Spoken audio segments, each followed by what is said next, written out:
Hey, this is Shaun with the Atlanta Tennis Podcast, powered by Go Tennis. Check out our calendar of Metro Atlanta tennis events at letsgotennis.com. And if you're considering improving your mental game, you need a little extra mental toughness, go to our deals page and get 20% off of peak performance products. Also, we want to hear your story on the podcast. So if you have a story to share, go to letsgotennis.com/my story, and you might have your story featured on the Atlanta Tennis Podcast. Today is our last, mind you, mental training for peak performance with Dr. Patrick Cohn, and it's going to be a great one. I've got a bunch of questions I'm going to ask him, and he's going to give us all the mental toughness answers that we can get to in our few minutes together. So this week we have a bunch of questions which are basically asking, do you struggle with these things during your tennis matches? And we're going to get some tips, and Dr. Cohn is going to answer everything he can possibly answer. And this one I'm really excited about. So, Dr. Cohn, you ready for me to hit you with a bunch of questions? Let them fly. All right. So, one of my favorites, and I know you and I have talked about this for a few months now. Are you better in practice than in matches? And it sounds like maybe a starting point for mental training. And the answer is almost always yes. I guess maybe there are a few people that aren't. But what can you give me a little bit? If I'm better in practice than matches, can you give me a quick tip to either start working on it, or I assume there's no magic pill to take? You have to look at a lot of areas, but my quick tip would be, what is the fear that's holding you back? What are you worried about? Are you worried about disappointing a teammate? Are you worried about not playing to your ability or your expectations? And you have to manage that specific fear. Typically, it's about worrying about what others perceive, whether it's your partner or if there's people watching.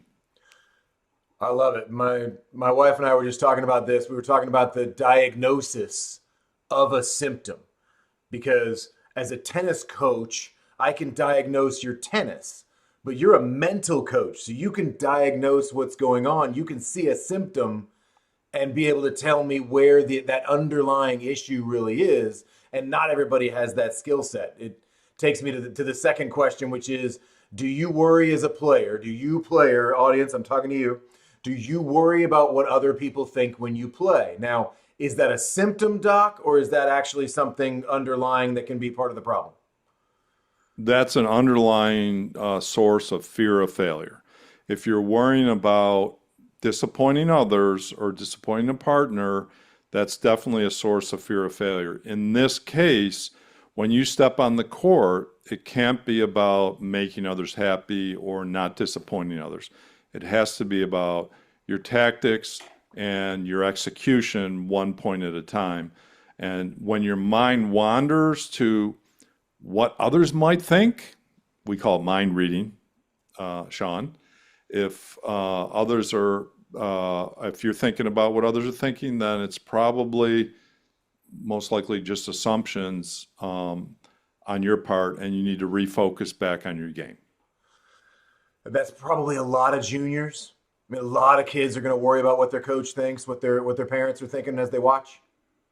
Yes, and you'd be surprised, adults alike, too. Oh yeah, I'm always worried about what my wife thinks. So that's There primary. you go. There's probably advice in there somewhere. All right, so are you, as a player, my next question is, are you anxious, worried, or tense during matches? Now, this is going to be different from thinking about, as you call it, mind reading. This is going to be a little more internal. It's the same. So tension, physical tension comes from something that's going on in the mind. That's my philosophy, right? So if you're feeling tense, anxious is more in the head. You have some type of apprehension. Physical tension, and you're short stroking it, that's the physical manifestation of that tension in your head, right? Okay. So once again, it's the same thing. What are you scared of? Are you scared of missing a shot? Are you scared of embarrassing yourself? Scared of letting down a partner? Exact same principle here. But some mental coaches would say, well, now you can do some breathing and some relaxation. But I think it needs to be addressed more cognitively in terms of the anxiety. Most anxiety is about outcome thinking. So the key here is make sure that your mind doesn't get ahead, race ahead, and worry about the outcome of losing 6-0, 6-0 and looking silly. Stay in the moment, focused on what you need to do to execute that 1 point ahead of you or that you're on. Got it. And in that case, it's different things. My anxiety or my worry could actually lead to tension. Absolutely. Okay. Yes. Yes. Can lead to tension in the strokes, tension in the legs, where you're not moving as well. Yes. Got it. And that's a double fault machine right there, is tension in the arm. I just don't get the rotation, Yeah. all those things. I'm sure that's a missed putt for sure. Yes. Okay, well, I guess we figured out my problem. Thanks, Doc. I appreciate it. We'll, I'll send you the bill. exactly, exactly. Well, and that's such a cool part about having these conversations with you, is because there are all these things, and some coaches, myself included, I'm a coach that I just don't have this skill set. And I know a lot of coaches want to be everything to everybody. We also want to be the fitness coach, and we also want to help everybody as much as we can. But some of these things just, we're not trained for this. Whether I've got my master's in sports psychology, that gets me almost there. I call you doc. You're a doctor in this. This is what you do, and this is your specialty. Well, I actually train coaches in my MGCP certification system, which means I train coaches on how to identify mental challenges and how to work with their athletes on the mental game. So that's part of what we do at Peak Performance Sports, is we certify coaches in our system for mental coaching. I'm glad you caught that. I teed that one up for you. I think Yes, thank the you. coaching, the coaching the coaches is one of the things that a lot of coaches don't really appreciate how important that is. We do a lot of continuing education, but we could also do some extracurricular work and add some of those skill sets. It doesn't mean I'd be the next great mental training coach, but it does mean I can help my players better. Yes, yes, absolutely. I love it. All right, so focusing on that and focusing on how I can help my players. If I've got a player that can't focus for an entire match, and this takes me back to my meditation practice, where if you can't meditate for more than 1 minute, try it for 30 seconds and get there and make it a little bit longer and a little bit longer. And I always try to simplify these things down so I can explain it to the 7-year-old. So if I get anything wrong, like last week, I think I got everything wrong. It always correct me. But if I'm losing focus in a match and I've got those mental lapses, again, there's no magic pill, but what are you going to tell me as a player? The ebb and flow of concentration. So points last on average, I think, less than 10 seconds, right? Some last longer, some are short, but I think points are 10 seconds. Golf shots are even quicker. It's like you have to be focused for 2 seconds over a golf ball. But with that said, is relax your focus between points. Don't grind between points by assessing what happened on the last point, what you did well, what you didn't do well. Just let that go, get to the next point, but relax your focus and don't grind on the next point either. Once you get into your routine and you start your routine, then that would be where you want to kick up your focus for your service routine.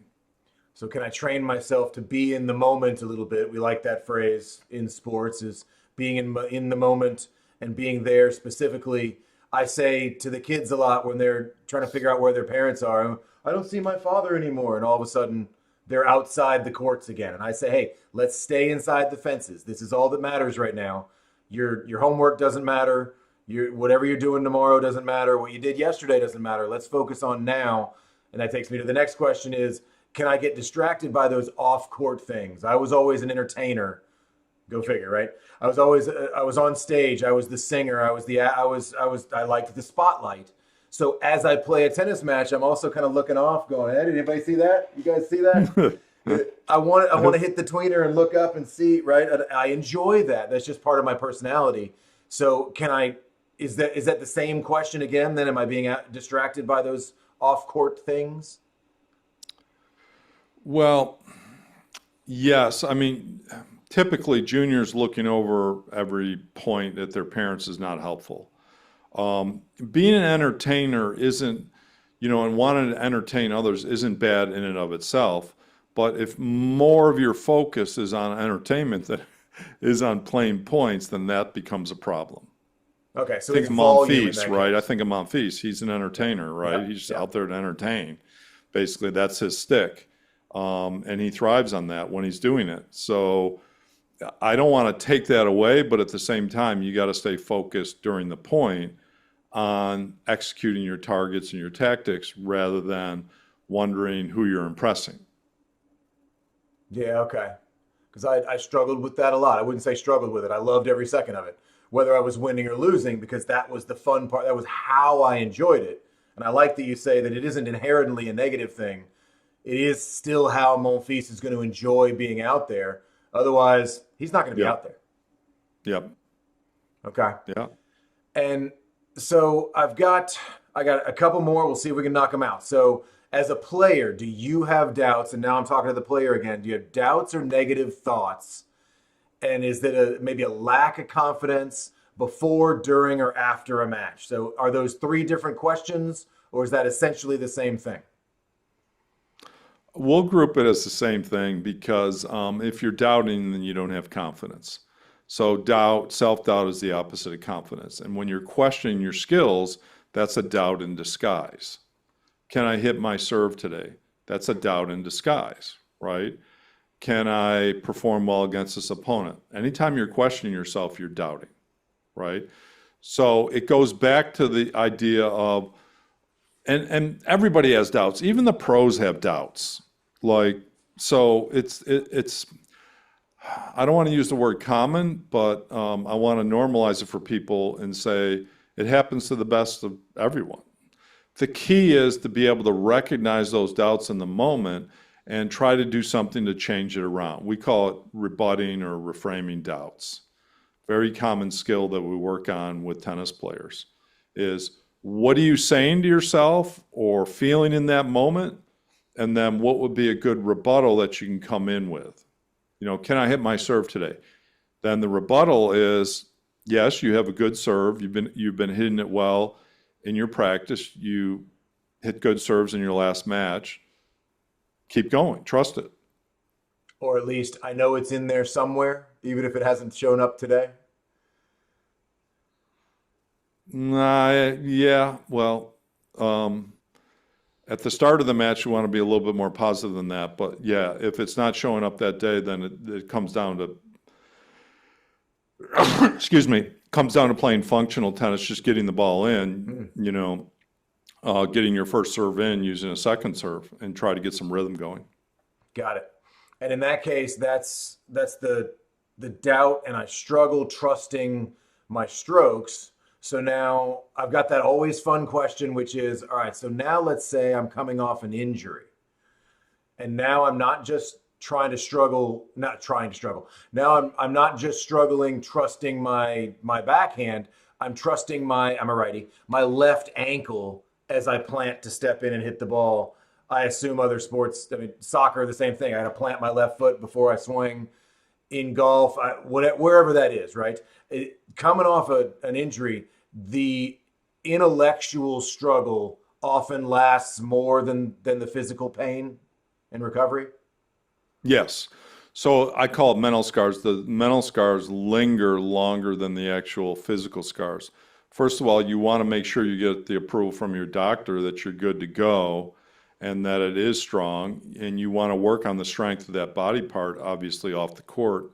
When you get on the court, it's kind of, for me, it's kind of a focus thing. Are you going to focus on not re-injuring yourself, or are you going to focus on playing the game like you should?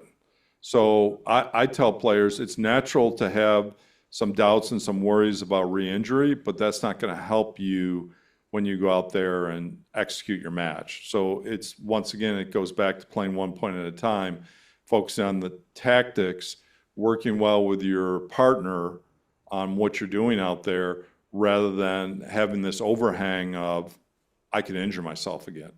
Yeah, that mental scar can be terrifying. I've sprained my ankle more than one time, and it's scary because you just struggle to trust it. And in that case, I've just got to expect it to work. I've got to expect the ankle to be there or the knee, whatever it is.